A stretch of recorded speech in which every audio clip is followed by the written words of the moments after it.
Dis à ton voisin, l'heure est arrivée. Dis à ton voisin, c'est mon heure. Ne retiens pas. Lorsque Jésus dit à ses disciples, mon heure est arrivée, Pierre fut indigné. Il dit, mais Seigneur, pourquoi tu dis de telles paroles? Il dit, Pierre, je dis, c'est mon heure. Il dit, Seigneur, tu ne mourras pas. Mais Pierre n'avait pas compris qu'il fallait que Jésus meure pour vivre réellement. Il va te dire une vérité. Tant que tu ne meurs pas, tu ne vivras jamais. On va me dire, mais c'est quelle façon qu'on y parle? Oui. Je te dis une vérité.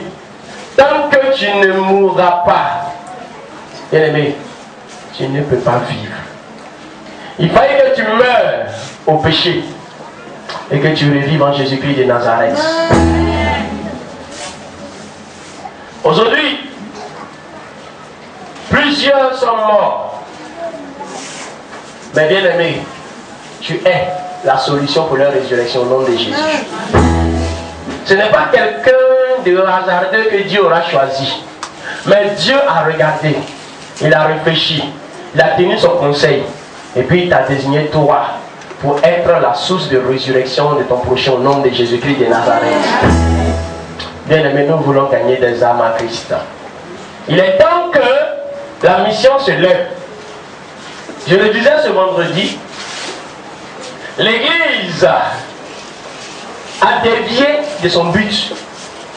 Aujourd'hui, vraiment, j'ai mal au cœur quand je le dis. Mais en vérité, l'Église a dévié de son but. L'Église a dévié de sa mission. La mission première de l'Église n'était pas d'aller guérir les malades. La mission première de l'Église n'était pas d'aller construire des basiliques. La mission première de l'Église n'était pas d'aller former des associations chrétiennes. La mission première de l'Église, bien aimée, elle sera toujours d'aller faire des nations des disciples. Or, il se trouve qu'aujourd'hui, l'Église ne fait pas des nations des disciples, mais quand les nations font de l'Église ses disciples. Alléluia. Nous voulons remédier à cela au niveau de la médiation au nom de Jésus. Nous voulons changer cela au niveau de la médiation au nom de Jésus. J'ai reçu une invitation d'une église que nous connaissons bien, la Mérose. Et comme par coïncidence, le thème qu'ils ont donné va dans le même ordre d'idées que nous abordons maintenant. Et le thème, il dit, voici, je ferai de toi une grande nation. Bien aimé, tu ne peux pas être seul dans une maison puis devenir une grande nation. Il te faut conquérir des âmes. Il te faut gagner des âmes. Il te faut réveiller des âmes, ressusciter des âmes. Avec ces âmes-là s'associent au royaume de Dieu. Ainsi, le royaume de Dieu sera une grande nation. Alléluia. Alléluia. Je le dis souvent, tout chrétien dans la maison du Seigneur qui n'a pas d'enfant en Christ, il est stérile. C'est une anomalie. Bien aimé, sois délivré de cette stérilité spirituelle au nom de Jésus. Ta stérilité spirituelle va engendrer une stérilité physique. Mais ta fécondité spirituelle, tôt ou tard, produira dans ta vie une fécondité abondante au nom de Jésus-Christ de Nazareth. Et donc, la stérilité comme la fécondité dépendent de qui? De toi. Aujourd'hui, nous voulons gagner des âmes à Christ. Nous voulons annoncer l'évangile. Mais nous avons deux grands adversaires. D'où le thème de ce matin. Vaincre la peur et la honte pour une puissante évangélisation. Vaincre la peur et la honte pour une puissante évangélisation.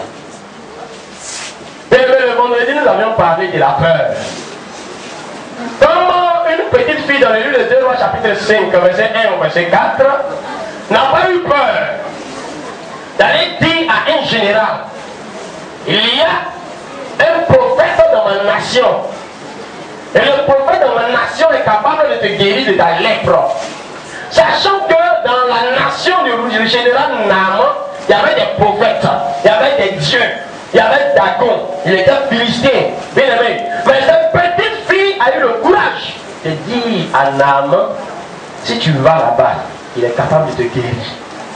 Et nous avons dit que aujourd'hui plusieurs ont peur de partager la bonne nouvelle du royaume des cieux à certains individus parce qu'ils les voient dans des grosses cylindrées. Ils voient le gars rouler dans une grosse voiture. Quand lui met là, le gars dans la voiture, il va petit en bas. Et donc il a peur. Il a peur d'aller dire la bonne nouvelle du royaume des cieux à un individu parce qu'il voit sa maison à l'image d'un château. Or, lui dort quoi dans ce qu'on voit. Bien aimé, la voiture ne sauvera personne un jour. La maison ne sauvera jamais quelqu'un. Les biens de ce monde ne peuvent pas sauver. Mais la bonne nouvelle du royaume de Dieu peut sauver quelqu'un un jour. Alléluia. Et la peur paralyse. On veut aller, mais on a peur de la réaction des personnes. C'était le premier ennemi, nous l'avons abordé le vendredi. Le deuxième adversaire que nous voyons aujourd'hui et que nous allons vraiment par la grâce de prier, c'est la honte. La honte. Oui. La honte, tout comme la peur, sont deux sentiments qui se manifestent dans la vie de quiconque veut se lever un jour, aller annoncer l'évangile. Bien aimé, on se demande si je suis bien vêtu. On se demande si je sais bien parler. On se demande si l'homme à qui je vais annoncer l'évangile là, il va m'écouter, il ne va pas m'humilier. Et surtout lorsque ce sont des connaissances d'enfance, on a encore plus honte. Parce qu'on les voit marcher dans les pointinini, on les voit marcher dans les prêts du corps, on les voit marcher dans les tenues, on dirait que ceux-là ne vont pas au besoin. Bien aimé, il est sapé des cheveux jusqu'aux orteils, il va au besoin. Les articles vont le dévorer. Là-bas lui dira bonsoir. Il mange, tu manges. Il boit, tu bois. Il a sang, tu as sang. Il a os, tu as os. Il a chair, tu as chair. Tout ce qu'il a, tu as. Quelle est la différence de lui? Aujourd'hui, nous jugeons par ce que nous voyons. Mais la Bible déclare, Dieu juge par l'état du cœur. Est-ce que ton cœur est réconcilié avec Jésus-Christ de Nazareth? Ce n'est pas bien aimé, celui qui est le plus sapé que Dieu juge. On connaît des hommes vêtus de gloire selon la loi des hommes, mais qui sont malheureux. J'en ai connu, j'en ai vu. Ces personnes m'ont approché, m'ont dit, pasteur, je ne sors la personne de faire le chemin que j'ai pris. Et là où je me suis engagé, je ne sais pas si je pourrais un jour m'en sortir, mais sauver ma fille. Oh, cette dame-là faisait la convoitise d'une autre soeur. Et j'ai dit à la soeur, ne convoite pas cette dame-là, elle est plus malheureuse que toi. Elle me dit comment? Il me demande bien comment. Demande-moi bien comment. Bien aimé. Certaines personnes possèdent des millions, mais n'arrivent pas à dormir. Alors que tu as la solution pour les amener à dormir. Toi, tu n'as pas grand-chose, mais tu dors en paix. Parce que ton âme est réconciliée avec Jésus-Christ de Nazareth. Bien aimé, tu peux ne pas avoir les richesses de ce monde. Tu peux ne pas avoir tous les biens de ce monde. Mais si tu as Jésus, tu as tout. Ton père va t'abandonner. Si tu as Jésus, tu as tout. Ta maison va se brûler, va prendre feu. Si tu as Jésus, tu as tout. Parce qu'aucun jour, lorsque tu arriveras à l'enlèvement, tu partiras avec un bien de ce monde-là.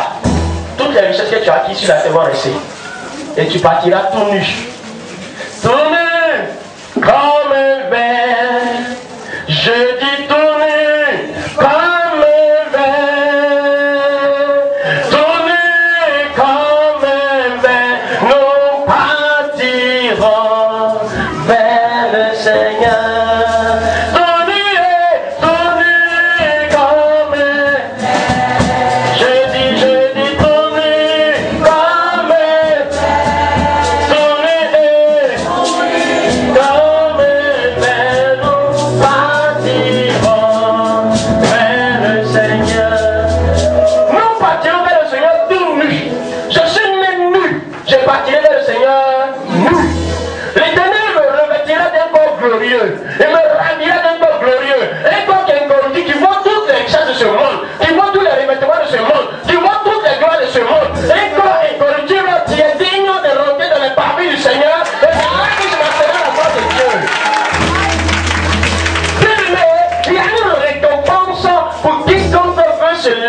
l'évangélisation. Tant que tu es assis, tu es malheureux. Tu es malheureuse. Il faut que nous arrivions à vaincre la peur et la honte. La honte est un faux sentiment qui nous amène à considérer des choses qui nous sont vanité et à nous sentir coupables. Il a l'argent, je n'ai pas l'argent. Et donc quand je vais lui parler là, je me gratte la tête. Tonton Mamounou, tu sais, avant de gratter, tu vas devenir chauve. Alléluia. Tu vas devenir chauve. Il y en a, dès qu'ils veulent parler à quelqu'un, ils ont une démonstration bizarre. Non, tonton, c'est-à-dire que, non, tu sais, et puis, mon ami, quand tu as fini tout ça là, ton corps là, il y a plus ça dessus. Ça ne voulait pas venir, mais toi tu l'as fait venir. À cause de quoi? La honte. Mais la honte fait que nous ratons beaucoup de bénédictions. Nous allons à des réceptions. On nous reçoit à la table d'honneur. Tellement on a honte. Enfin, quand on est humble. Non, mettez-moi derrière, il m'assoit au coin là. Et puis il mange. Alléluia. Alléluia. Dis à ton voisin, quitte auprès de moi. Dis-lui, éloigne-toi de moi avec ta honte. Ils ont tellement dit, ils se jouent les humbles. Tu n'es pas humble. Pas mettre ton cœur, c'est que ce n'est pas humilité. C'est honte. Alléluia. Sois délivré de ça. Prends la place d'honneur qu'on te donne. Parce que tu n'es pas n'importe qui. Tu es une prince. Tu es une princesse. Là où tu vas, c'est la gloire de Dieu. Alléluia. Je n'attends pas la mort pour être glorifié. C'est la mort. On va dire, mais il vous dit, Antoine était gentil. Ce petit éclair là, le petit, il a contribué 10 000 fois à la moisson. Ce petit là. Mon ami, c'est après ta mort, on dit à titre posthume. On va maintenant te donner une médaille. Il faut réclamer ta médaille pendant que tu es encore vivant. Quelqu'un veut te bafouer, dis-lui en tentation. Ce que je suis là, tu ne seras pas. Il ne faut pas voir honte de dire à quelqu'un. Mais si tu as apporté un tricot, dis-lui que le tricot là, c'est pour un temps. C'est pour un temps. Il fallait que Joseph soit vendu, qu'il s'habille en esclave. Il travaille chez Potiphar. Il fallait que Joseph soit emprisonné pour qu'un jour Joseph accède à la primature de la première puissance mondiale de son corps. Il n'y a pas de honte à servir quelqu'un. Mais dis-toi que c'est pour un temps. Alléluia. Il faut savoir te regarder toi-même. Si tu as honte de toi-même, tu auras honte des autres. Aujourd'hui, même dans le foyer, il y a des femmes qui ont honte. Vous saviez devant les maris. Et ça, c'est surtout dans le cas des nouveaux mariés. La honte détruit beaucoup. La honte détruit beaucoup. La honte te fait rater des richesses. La honte te fait rater des âmes. La honte te fait rater l'opportunité de manifester la gloire de Dieu. Qu'est-ce que l'apôtre Paul nous dit? Romains chapitre 1, 14, 16. C'est 14 au verset 16. Qu'est-ce qu'il est écrit? Je me dois aux Grecs. Je me dois aux Grecs Et aux barbares. Oui. Aux savants et aux ignorants. Oui. Ainsi, j'ai un vif désir de vous annoncer aussi l'évangile. À vous qui êtes à Rome. Oui. Car j'ai honte de l'évangile. Oui. C'est une puissance de Dieu pour le salut de quiconque croit. Du juif premièrement, oui. Puis du grec. Voici cette portion de l'écriture que nous avons pour commencer. Bien aimé, parlant de la honte, voici cet homme-là qui a persécuté l'église pendant des années. Au chapitre 9 de Actes, on nous dit qu'il respirait la menace. Au chapitre 8, il a été complice d'assassinat d'Étienne. Au chapitre 10, cet homme-là va devenir un instrument pour annoncer l'évangile de Jésus-Christ de Nazareth. Mais Paul a considéré les œuvres, les actes qu'il a posés à l'égard, à l'encontre des chrétiens, Et puis aujourd'hui, c'est lui qui est devenu chrétien. Paul a juré devant tout le monde. Les disciples de Christ là sont des sataniques. Leur parole qu'ils prêchent là est fausse. Ils annoncent un faux évangile. Mon Paul, enseigné dans l'école de Gamaliel, instruit dans toute la loi juive, je maîtrise la Torah, je connais tous les tenants et aboutissants des lois. Je vous dis que ceux-là sont des voleurs, sont des profanateurs, ceux-là ce sont des usurpateurs. Mon Paul, je vais les tuer. Et Paul s'est battu contre les chrétiens pendant combien d'années? Mais dis à ton voisin, un jour. Dis-lui, mais un jour. Mais un jour, bien aimé, Paul va rencontrer celui qui l'accusait de faux là. C'est un petit carrefour. Mais vous savez, il y a des grands carrefours. Et puis il y a des petits carrefours. Quand on a un grand carrefour, quand le gars passe à droite, tu peux passer à gauche. Et puis t'échapper. Mais bien dans les petits carrefours là, lui-même il produit sa forme à prendre tout. Le carrefour. Et donc pour que tu puisses passer, pour que lui il s'incline. Or là, c'est lui que tu accusais. Et puis tu as croisé sur ce carrefour là. Tu as des cas. Soit tu demandes pardon. Et puis tu l'appelles Seigneur. Ou soit tu joues les Alzheimer. C'est-à-dire que tu nies tout ce qui s'est passé. Mais dans le premier cas, tu es sauvé. Dans le deuxième cas, là il y a encore deux cas. Soit ton Alzheimer s'en va, et puis tu reviens au premier cas. Ou il va te démontrer avec vidéoclub. Te dire à quelle heure, quelle minute, quelle seconde, quelle pièce tu as dit quelle parole. Bien aimé, à ce niveau-là, il n'y a plus de cas. Alléluia. Paul n'a pas attendu que les deux autres cas se présentent. Il t'en face quand il dit, qui es-tu Seigneur? Il te demande pardon. Que veux-tu que je fasse? Alors le Seigneur dit à Paul, je ferai de toi l'apôtre des nations. Et tu iras bâtir mes églises dans des nations. J'ouvre une parenthèse pour dire quoi? Lorsqu'on parle de nations, le grec dit ta ethna. On se suit? Ta ethna. Ethna, donc attirez votre attention, c'est un mot français que vous connaissez. Ethnie. On se suit? Donc lorsqu'on dit les nations, on parle des ethnies. Et donc Paul, le Seigneur dit à Paul, je vais t'envoyer dans les ethnies pour aller parler de ma part. Paul qui est bourreau va se retrouver chez les Hébrieux pour prêcher Jésus chez les Hébrieux. Il va parler dans quelle ethnie? Vous comprenez? Alors comment lui qui est bourreau va parler en Hébrieux?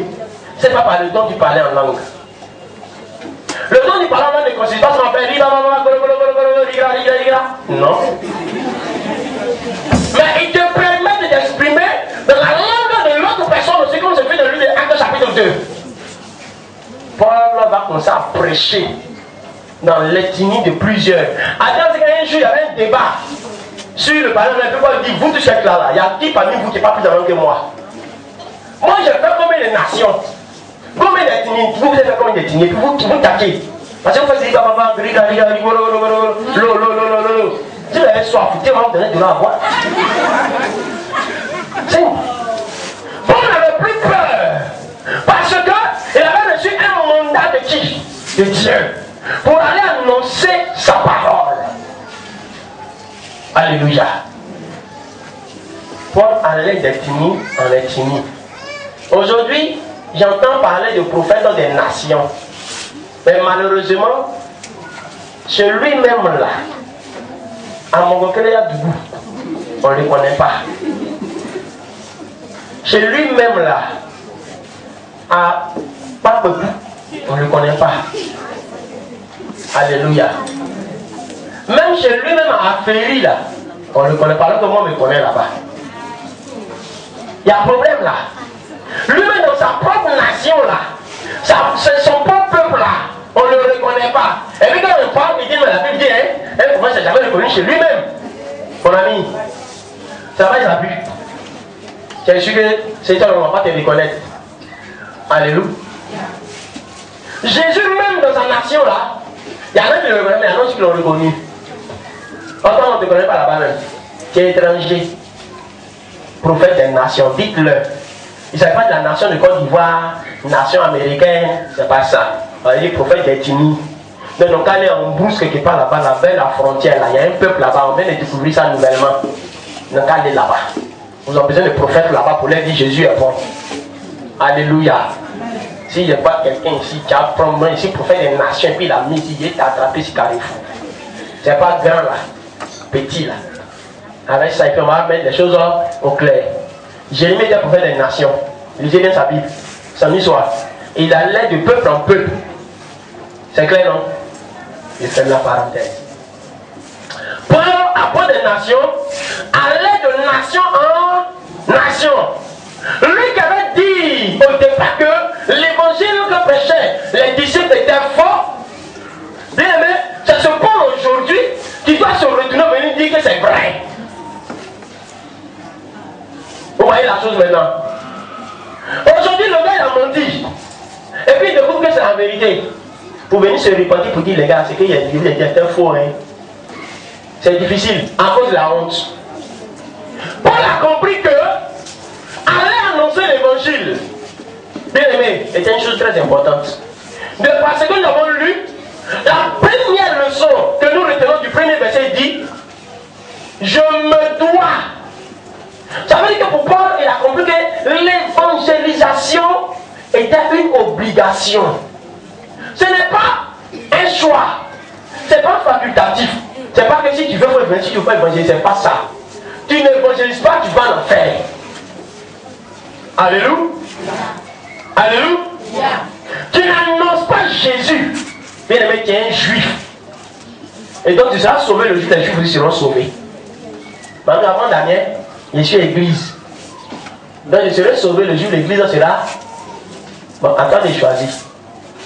Où veux-tu être? Israël avait reçu la mission de l'évangélisation. Non, Israël a gardé dans son cœur, dans son royaume, la mère de Jésus-Christ de Nazareth. Il dit on attend le Messie, on attend le Messie. Le Messie est venu, il dit bon voilà, comment vous m'attendez, me voici. Il dit oui, Messie, il faut multiplier pain, on va manger. Il multiplie pain. Il faut multiplier poisson, il multiplie poisson. Il faut guérir les malades. Tout ça, hein, mais personne n'a le courage de dire allons faire l'œuvre du Messie. Alors il a maudit le figuier pour lui dire que la même année que vous ne portez pas fruit là, c'est comme ça que vous serez maudit. Et même il dit toi-même tu es maudit. Et puis c'est ce que l'église a dit, soit anathème, ça veut dire soit maudit. Ils l'ont pris, ils l'ont mis sur un bois. Photo, en plus, bon. Maintenant si t'es garçon, il faut descendre à venir de voir le maudit. Bien aimé, à cause de l'évangile. C'est-à-dire qu'aujourd'hui les gens ont peur. Parce que tu dois porter une croix pour annoncer l'évangile. Il y a des souffrances. Acte chapitre 1, verset 8 dit, vous serez mes témoins. Je vous l'ai déjà dit ici. À la place du mot témoin, mettez, vous serez mes martyrs. Ou si vous voulez dire le mot témoin, ajoutez, vous serez les témoins de ma souffrance. C'est-à-dire que c'est qu'il y a vécu là. On va vous faire ça aussi. C'est ça qu'aujourd'hui les gens ne vont pas évangéliser. On a craché sur Jésus, on crachera sur toi. On a insulté Jésus, on t'insultera. On l'a maudit, on te maudira. Bien aimé, ils l'ont giflé. Jésus s'est enfui par la fenêtre. Ils vont te gifler, pas t'enfuir par la porte. Alléluia. Mais malgré toutes ces souffrances-là, Paul dit, pour moi, évangéliser est une obligation. Si je ne le fais pas, je suis pécheur. Je suis ingrat. Et je dois le faire à l'égard du grec, à l'égard du juif, à l'égard du savant, à l'égard de l'insensé. À l'endroit de tout le monde, je dois annoncer l'évangile. On ne trie pas les gens par annoncer l'évangile. L'évangélisation est un domaine qui englobe beaucoup de compartiments. C'est comme une villa à plusieurs chambres. Il y a dans l'évangélisation le domaine de ceux qui guérissent les malades. Donc au travers des guérisons, ils ont l'opportunité de planter Jésus. Écoutez-moi bien. Un certain Branham, étant arrivé au bord d'un fleuve, voulant prêcher la bonne nouvelle aux pêcheurs, il ne savait pas comment il faut commencer. Balaam commence à réfléchir. Il réfléchit. Et puis, c'est juste comme si un poisson qui commence à faire 3 jours. Donc, ça dit à 2 ans. Déjà, le poisson lui-même, il sentait bien propre. Si tu le mets dans la sauce, ça c'est propre. Et puis, il arrive, puis il regarde le poisson. Donc, les gens trouvaient bizarre. Quand un homme s'approche d'un poisson mort, c'est que certainement il y a quelque chose sur le poisson. Et les gens commencent à s'approcher de lui. Lui-même d'abord, on le regarde lui-même bizarrement. Et c'est ce que les chrétiens ont honte de ça aujourd'hui. Par exemple, il va dire là, non, vas-y mon frère, ça va. Quand le gars qui est accueilli vient d'ici, c'est une soeur, il dit, hey, bonjour ma chérie, comment elle est belle. Non, je viens de parler de Jésus. Alléluia. Quand on te regarde bizarrement, toi aussi regarde la situation bizarrement. Il a regardé le poisson. Il y a tout un vrai petit poisson qui est en train de sortir là. Maintenant, prend sa main. Et puis il dit au nom de Jésus, tape le poisson qui est à terre. Bien-aimé, résurrection de poisson. Poisson a sauté vivant. À 2 mois là. Devant eux. Donc imaginez que personne dans un courir. Certains ont pris la direction de l'eau là. Ah, ça va, poisson parti forcer. Certains ont préféré se chercher. Poisson a sauté, devant eux, vivant. Et puis il tombe dans le pied, il part. Et lui, ce poisson, il ne va plus mourir. Il a décidé. Qui va le bouffer? C'est seulement que ses collègues poissons étaient dans l'eau, on prie qu'il était mort. Ils vont le voir réapparaître comme Lazare. Il y a quelque chose. Alors il y a un qui a crié.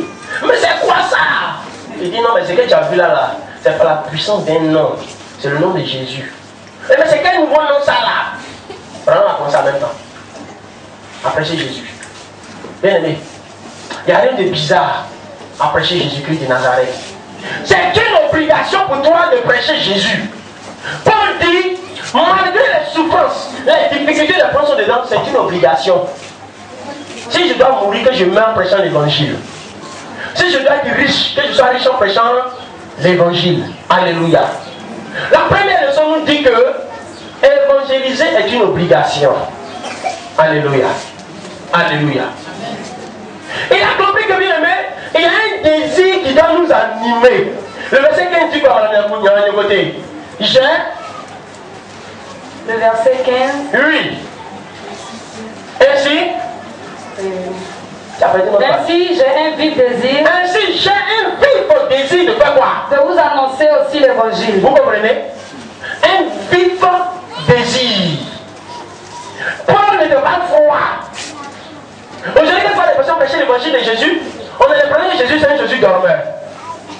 C'est mou. Et puis il prêche en choco. Ben, je vous dis, ce Jésus-là, mon ami, quand tu as fini ça là, les gens sont partis. Afrique ici là, chez nous en Afrique ici là, nos sangs c'est chaud.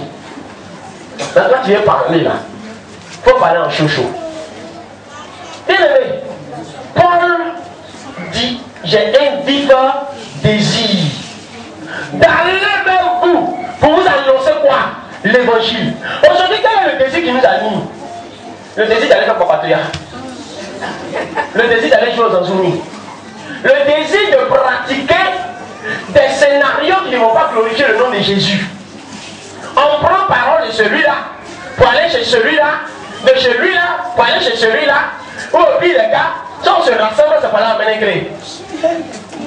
Le désir ardent d'aller voir Ménégré, il y a plein de nouveaux habits qui est là-bas. Mais tu n'es pas demandé, il y a plein de nouveaux vendeurs qui est là-bas que je dois gagner. Il dit, j'ai un vif désir de vous annoncer quoi? L'évangile. On a vu ce que c'est que l'évangile. L'évangile est la bonne nouvelle du royaume des cieux. Le message de la résurrection. Cette parole qui est capable de pouvoir transformer des vies. Alléluia. Paul dit, voici ce qui m'anime. Et je voudrais que bien mes assis, ce soit ce désir qui vous anime chaque jour que vous vous levez. Que vous ayez un désir ardent. Même à votre enfant, de lui dire si tu vas à l'église, à l'école, dis à ta camarade là, Jésus t'aime. Comme combien de parents disent ça à leurs enfants? Mais regardez nos amis, les témoins de Jéhovah. Papa a Bible, l'enfant a brochu. Vrai ou faux? Ouais. Papa a mallette, l'enfant a sacoche. Vrai ou faux? Ouais. Papa a cravaté, l'enfant a animé papillon. Vrai ou faux? Ouais. Maintenant, papa ne peut pas souiller l'enfant pas de tapette. Mais chez nous, évangéliques là, papa l'a tiré comme ce matin, pasteur Damien. Les enfants là même là, mais gloire à Dieu. Ma prépenelle est habillée en sapé. Quand je vois ça à l'église, c'est pas mon emotion est gentil. Il a chassé les enfants là. Je vois un parent qui est bien sapé, puis l'enfant là, bien tout mou. Et l'enfant marchait de tout mou en même temps. Vous voyez? Nous-mêmes, le comportement de nos enfants n'est pas un comportement évangélique. Il faut que nous gagnions par nos comportements le vif désir d'annoncer l'évangile. L'évangile peut être annoncé par mon témoignage. L'évangile peut être annoncé par mon comportement. L'évangile peut être annoncé par un caractère en moi. Vous voyez? C'est pas seulement qu'elle vient dire Alléluia, je vous dis, la Bible dit. Non, c'est pas ça. Alléluia. Paul a compris que 1, c'est une obligation pour lui. 2, il faut qu'il soit animé d'un vif désir d'aller annoncer cet évangile. La Sienne ne pourra pas le faire. Aujourd'hui, quand vous voyez que les personnes n'arrivent pas à le faire, ce désir n'est pas en eux. Et il y en a qui le font par obligation. Ils viennent du moins par formalisme. Ils viennent par formalité, ils sont là, ils viennent parler. Bon, à un moment donné, ils ont qu'à venir. Là, on est venu. Maintenant, ils ont qu'à faire quoi? Quand tu es venu, tu sais pas c'est pourquoi. Alléluia. Ma responsable dit, on va aller annoncer, il va dire, donc on a une brochure là, ils deviennent des distributeurs automatiques de brochures. Ils prennent de l'entrée de l'église à la fin du couloir là. Ils ont fini de distribuer toutes leurs brochures. Toutes les brochures sont finies. Mais combien de personnes ont entendu un son de leur bouche? Je me rappelle qu'on m'avait fait évangélisation avant. Je vous dis que quand on met les gens 2 par 2 là, c'est affairage.com. Affairage.com, surtout les femmes. Je dis que si on a évangélisé quelqu'un et puis il a dit une parole qui était mal placée. Il a cassé français là. Quand ils vont partir là, ils vont partir. T'as pas entendu le frère là? Il dit la garçon. Oh, il avait pour évangéliser. Une distraction pas possible. Distrait jusqu'en demain. Au pire des cas, si une âme les a parlé mal, quel est son nom comme ça là qu'elle a une grosse André qui manque? C'est pas ça, mais j'ai parlé, mais je suis venu parler de ça, ça cause ça. Il va venu parler de ça. C'est pas bien, je vais me parler mal. Lui, mais qui me veut parler mal? C'est parce qu'on est venus ensemble, mais sinon, moi, il y a rien dit 2 mots. Dieu merci, c'est Dieu seulement qui va dire. Si tu as ajouté encore là, ça, le monsieur il est mort. Paul dit, ce n'est pas mon cas. J'ai un vif désir de vous annoncer l'évangile. Pourquoi? Le verset 16 dit quoi? Tu me suis, tu me suis pas. C'est parti. Car je n'ai point honte de l'évangile. Car je n'ai point honte de quoi? De l'évangile. Pourquoi? C'est une puissance de Dieu. Merci. Pour le salut de quiconque croit. Ça va. Je n'ai point honte de l'évangile parce que c'est quoi? Une puissance. Je n'ai honte de l'évangile, c'est les fleques.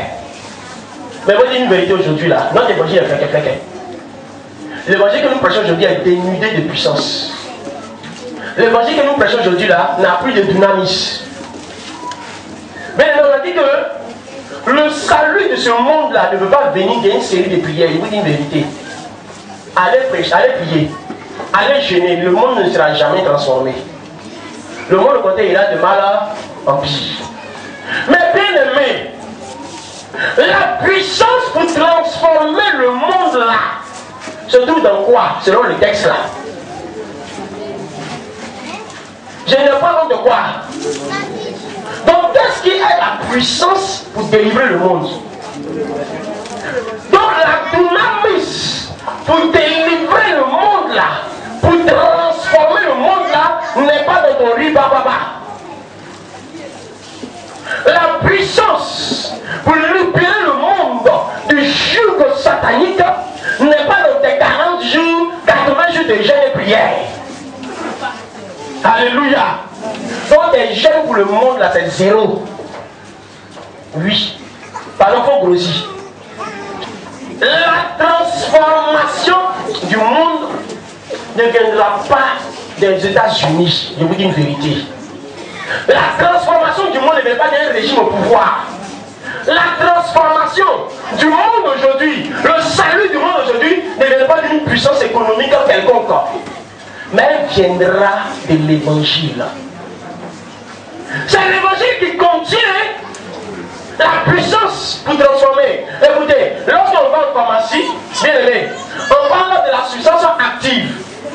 C'est-à-dire que dans tous les médicaments là, il y a un produit dedans qui est le produit clé qui fait le médicament. Les autres on met à côté là, c'est additif. Ce sont des conservateurs, des colorants, des trucs comme ça. Mais il y a l'élément clé. Vous comprenez? L'évangile a pour élément clé Jésus-Christ de Nazareth. Et donc quand tu prêches l'évangile, tu prêches qui? Alors Jésus dit, je suis le chemin, la vérité et la vie. Personne ne peut venir au Père sans passer par moi. Personne ne peut recevoir une délivrance sans passer par moi. Mais aujourd'hui, parler de Jésus fait honte. Paul a compris que je ne dois pas avoir honte de la puissance économique de quelqu'un, mais je ne dois pas avoir honte aussi de sa force de caractère. Bien aimé, je ne dois pas avoir honte de toutes ces choses pour annoncer l'évangile. Au pire des cas, même avoir honte de l'évangile de Jésus-Christ de Nazareth, jamais. Mais aujourd'hui là, des personnes ont honte d'annoncer l'évangile de Jésus. Quand tu as honte d'annoncer Jésus, l'évangile, c'est que tu as honte de Jésus. Écoutez-moi très bien. La honte, comme la peur, est une personne de puissance obstacle dans l'annonce de l'évangile. Écoutez, la honte même agit dans nos vies en deux niveaux. Premièrement, sur cette terre, dans le présent là, la honte nous sépare de Dieu. Est-ce qu'on se comprend?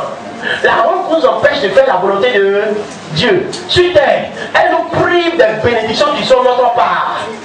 Vous me suivez? Et puis, des cas, la honte ne va jusqu'à dans notre futur pour nous détruire.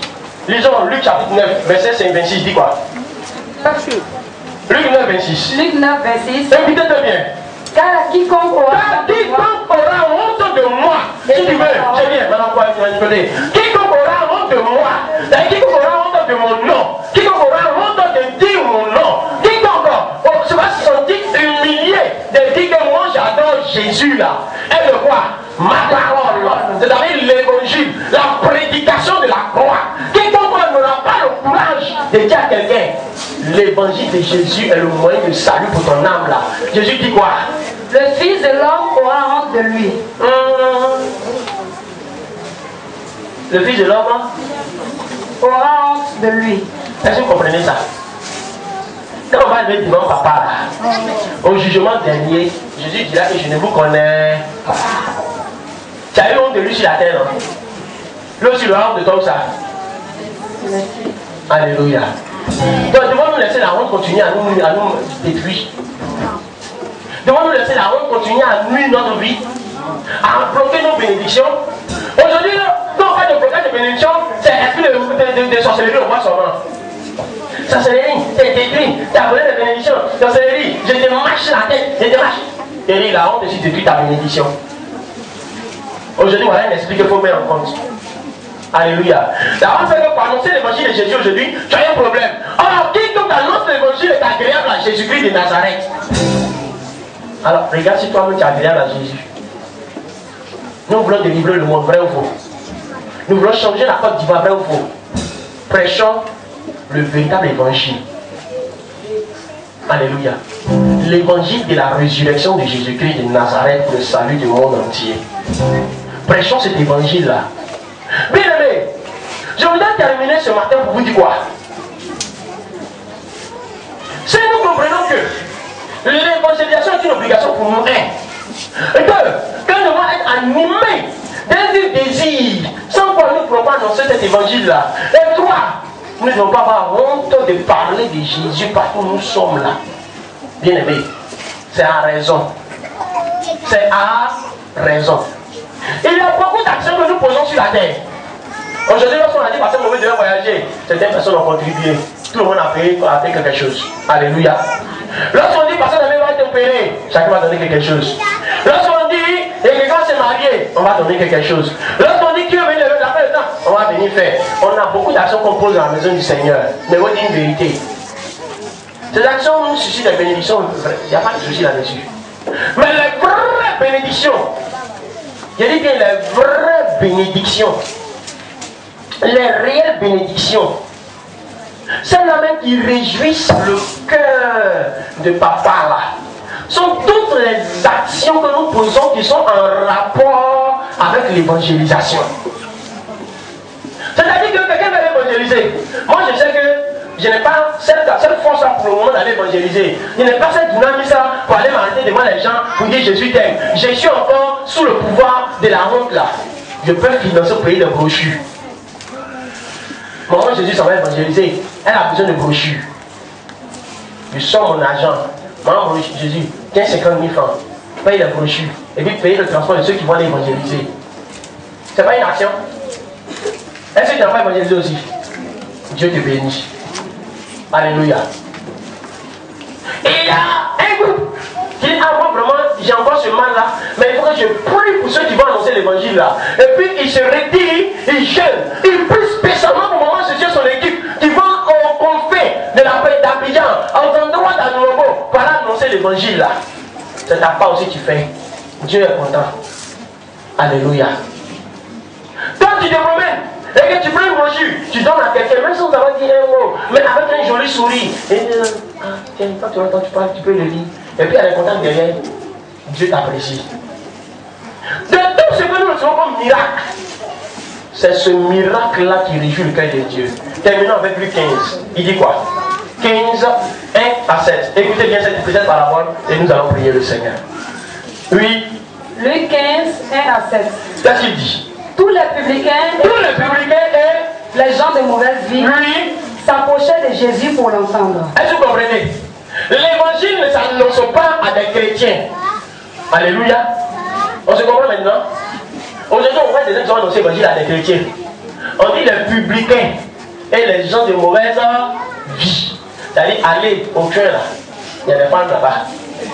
Alléluia. Allez à zone 4. Il y a des gens là-bas. Alléluia. Allez dans le coin sur les terrains, on joue des boules. Il y a des gens là-bas. N'allez pas dans l'église de quelqu'un pour aller voler ses armes. Tu es dans le même coin quelqu'un, lui dit à l'église. Ça arrive, tu vas annoncer l'évangile. Tu aimes la facilité. Il y a quelqu'un qui a construit une maison de quelqu'un. Il a poussé ta maison là, tu as compris. Alléluia. Il faut que tu ailles vers les gens de mauvaise vie. C'est les personnes qui mènent une vie qui n'est pas agréable à qui? Ils venaient pour écouter Jésus. Parce que ce que Jésus disait est intéressant. Mais aujourd'hui, quand on passe dans les rues, c'est quoi on entend là? Maman, c'est choquant. Il va vous donner un lieu sans défaut. Chaque soir, à 19h, si on n'a pas séance ici, traversez le pont. Allez au feu du marché de Makori. Vous allez trouver 3 jeunes hommes là-bas. En train d'annoncer l'évangile là-bas. C'est pas un vrai évangile. Hein. C'est pour attaquer les chrétiens. Et puis ils ont ça en main. Alléluia! Je suis venu parler de la vraie église. Les églises qui sont dirigées par les Jézabel là. Ce sont les églises des diables. Aïe. C'est pas honte. Mes oreilles ont entendu, mes yeux les ont vus. Un gars, il a dormi, il s'est réveillé, et puis il dit j'ai créé l'église. La Bible dit, l'église de Jésus là, c'est pas l'église qui est quelque part, il y a un nom dessus. Il n'y a pas de nom. Là où tu es rassemblé, c'est là que c'est l'église de Jésus. Ce sont des menteurs. Venez, on va vous enseigner la vraie église. Et puis l'autre est là. Oui, c'est ça. Prêche, vérité, amen. Quand il marche et puis il les regarde, il dit vous là, coin, non? Allez vérifier. Avant de traverser le feu, là où la fille là, vend galette, là où il y a boutique là, ils sont là, 3 à 19h. Il y a 2 qui sont derrière. Et chaque fois, ils ont une attaque. Les femmes qui dirigent l'église, ce sont des femmes diaboliques. Femmes ne pas diriger l'église. Femmes ne pas prêcher à l'église. Femmes ne pas préparer à l'église. Femmes, celles qui te disent que les hommes de l'église vous mettent dans ça là. Ce sont des hommes de l'église du diable là. C'est l'évangile prêche. On est venu pour vous montrer le vrai chemin. Et on te dit, oui, c'est ça même. Il dit, mais frère, je n'ai pas de temps, c'est à raison même. Non, aïe. Chaque jour, il y a un thème, il y a une attaque. Non, comme là, vous devez vous asseoir, vous fermez vos bouches, et puis on part. Alléluia. Elle a dit un tel évangile qui se prêche. Ça, c'est un premier cas. Un autre cas d'évangile que j'ai entendu. Si tu es fumé, tu vas mourir. Oh. Si tu es sous là, tu vas en enfer. Oh.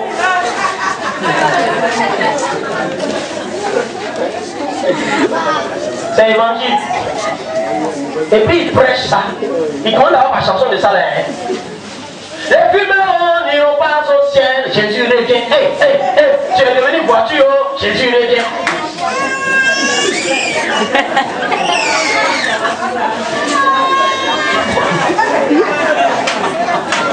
Alléluia. C'est évangile. Pour eux là, c'est pas Gilles, c'est Jules. Non, c'est pas ça que mon papa là. Oui, c'est évangile. Il y a un problème quelque part. Et puis, bien aimé, regardez, quel était le mystère de Jean-Baptiste pour que les gens quittent la ville, maman, pour aller dans le désert, pour aller l'écouter. Quel était l'évangile qu'il prêchait? Il avait une bonne nouvelle pour eux. Les gens aiment écouter les bonnes nouvelles. Les publicains, les gens de mauvaise vie, venaient écouter qui? Jésus. Continue, qu'est-ce que Jésus leur dit? Et les pharisiens et les scribes murmuraient disant. Vous comprenez, non? Pendant que toi viens écouter, il y a un autre qui murmure, ils disent quoi? Ce sont accueillent des gens de mauvaise vie. C'est normal, c'est pas normal. Qui a besoin de docteur? Les malades. D'accord. Et mange avec eux. Et mange avec eux. Mais, dit cette parabole. Jésus dit cette parabole.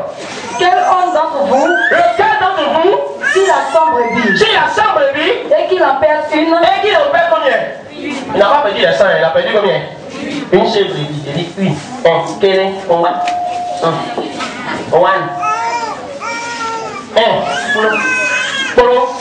Il a perdu.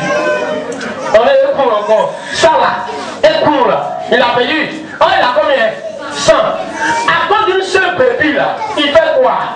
Ne laisse les 99. Il laisse les 99 là dans le désert. Oui. Pour aller après celle qui est perdue jusqu'à ce qu'il la retrouve. On n'a pas dit qu'il les laisse. Merci Saint-Esprit. Souvent les gens ne voient mal ces textes là. On n'a pas dit qu'il les laisse dans la bergerie. Il les laisse où ça? Les brebis du Seigneur sont normalement où ça? Qui vous a dit dans le texte? Les vraies brebis du Seigneur là, brebis du Seigneur là, ils sont dans la bergerie du Seigneur. La bergerie c'est l'église. On se suit non?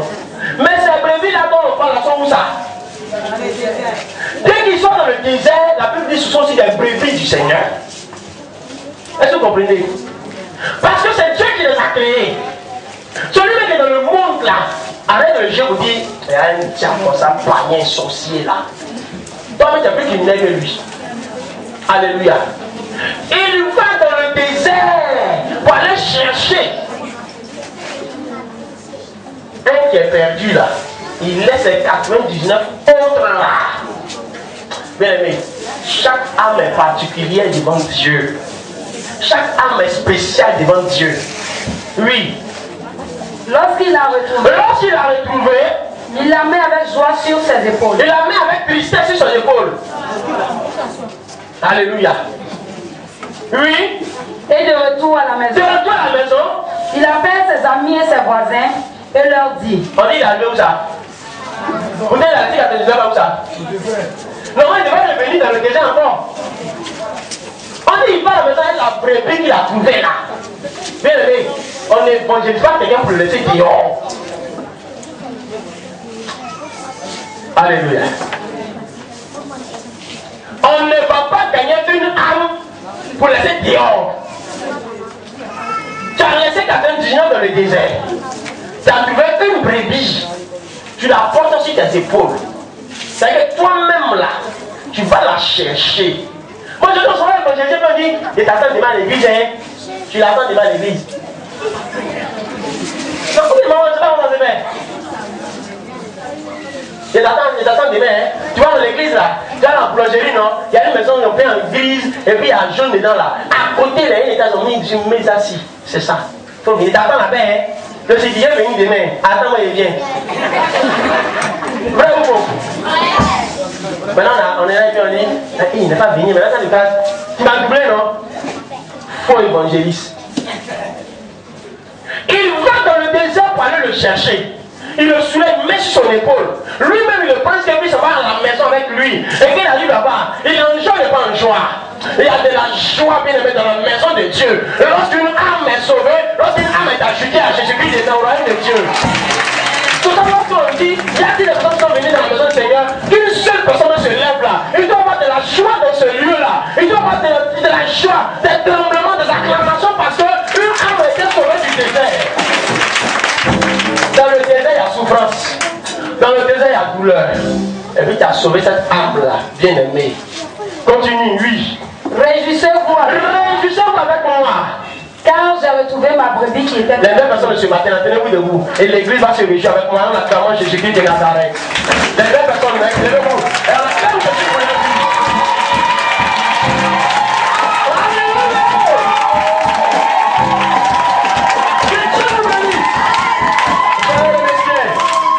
Voici des brebis que le Seigneur a soulevé, pris sur ses épaules et l'a mené dans sa maison.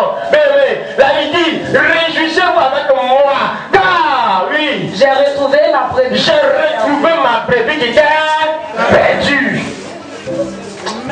Dis à ton voisin, je suis précieux aux yeux de Dieu.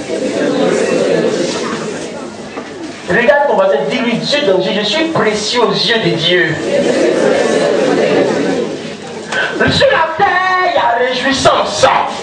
Et encore, de même, je vous le dis, il y aura plus de joie dans le ciel. Et il y aura plus de joie dans le ciel. Là où Dieu a assis son trône glorieux, là où Dieu s'assoit, et il regarde tout le monde, il juge. Là où Dieu est, on dit il y aura quoi? De la joie, oui. Pour un seul pécheur qui se répand. Un seul pécheur qui fait quoi? Qui se répand, oui. Que pour 99 justes qui n'ont pas besoin de repentance. Vrai ou faux? Ça veut dire que nous on est déjà convertis. Jésus nous a déjà gagné. Donc nous, au lieu de chercher encore qu'on nous acclame là, cherchons plutôt à aller à la maturité, afin de devenir des pères, des mères spirituelles. Au lieu de s'asseoir, on va chauffer le bon là, on va casser le bon là, c'est toujours nous on fait et puis on dit c'est toujours nous là. Brebis égaré. Alléluia. Toi t'es brebis en attente. C'est toujours toi. On fait sort, libère. Après combien d'années on t'a sauvé du désert? Tu es venu du désert avec des galibations. Tu es venu du désert avec des babadias. Tu es venu du désert avec ce que tu connais. Alléluia. Lorsque bien aimé tu es arrivé dans l'enclos, dans le pâturage du Seigneur, la vie du gars qui est dans les cieux là, Dieu se lève et puis Dieu fait tout joyeux, bénissons mon nom. Quand il est le Seigneur encore, c'est lui qui est le Seigneur là. Et puis Dieu commence à danser. Dieu commence à célébrer. Dieu va danser quand il ne va pas danser. Alléluia. Il dit bien aimé, je sais comment vous faites danser Dieu. C'est pas ça là. Ça qui fait danser Dieu. Et vous dites vérité. Chantez, ayez les voix de tous les anges qui sont dans les cieux. Ayez, quand tu fais, les gens sont comme sous transe. Ils ne savent pas quoi. Si vous voulez, quand vous parlez, et puis, c'est moi qui dis, il sort. Même dans ta louange même, mon ami, fais ce que tu veux faire. Fais tout ce que tu veux faire. Dieu l'a calé. Il dit, bon, Michael, il faut danser un peu. Bon, Gabriel, il faut bouger un peu. Mais lorsque M. Habib dit, il y a une nouvelle personne parmi nous ce matin-là. Mais oreilles de Dieu se dressent pour la paix avec pain. Parce qu'il a entendu un son. Nouvelle personne. Alors qui dit nouvelle personne dit évangélisation. Donc ça va pain. Maintenant, Dieu suit maintenant les yeux de M. Habib. Et puis voilà, maintenant s'élève. Dieu aussi s'élève. Il va 2, il s'élève. 3. Et on crie comme un.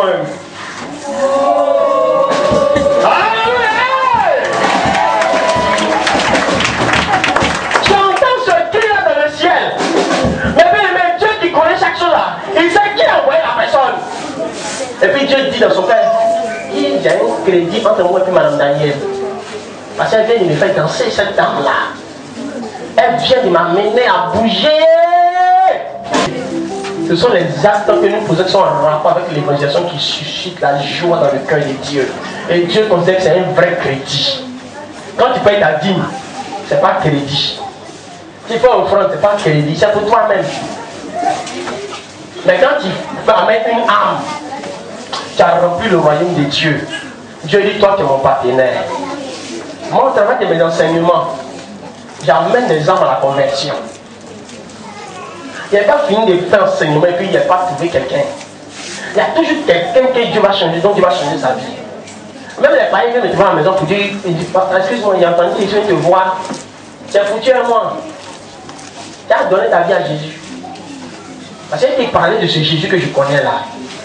Alléluia. Chacun a sa méthode, chacun a sa stratégie. Mais le but, nous devons amener des âmes à Christ. Nous voulons construire un deuxième temple. Bien aimé, tant que nous n'avons pas rempli celui-là, nous n'avons pas parlé de construire un deuxième temple. Tant que, bien aimé, nous n'avons pas gagné de nouvelles âmes à Christ, nous bâtissons un grand temple, c'est zéro. Moi, je dis qu'il faut que nous nous levons. Les femmes, est-ce que vous voulez vous lever? Est-ce que les femmes peuvent se lever comme avant? C'était les femmes qui battaient un tambour ici. Est-ce que les femmes peuvent se lever? Voilà, M. Kwame, Madame Daniel, tout ça, il y a des mouvements d'évaluation. M. Kwame peut déléguer des hommes et puis battre un tambour pour que des hommes soient gagnés à Jésus-Christ de Nazareth. Mais quand femmes doivent gagner homme encore, c'est que c'est grave. Alléluia. Je veux que Jésus soit glorifié dans nos vies. Il faut qu'à partir de ce matin, nous triomphons de la honte qui fait que nous ne pouvons pas aller. Paul dit, moi je n'ai pas honte de l'évangile parce qu'elle est puissante.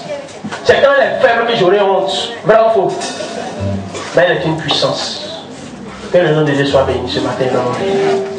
Nous allons légèrement incliner nos têtes.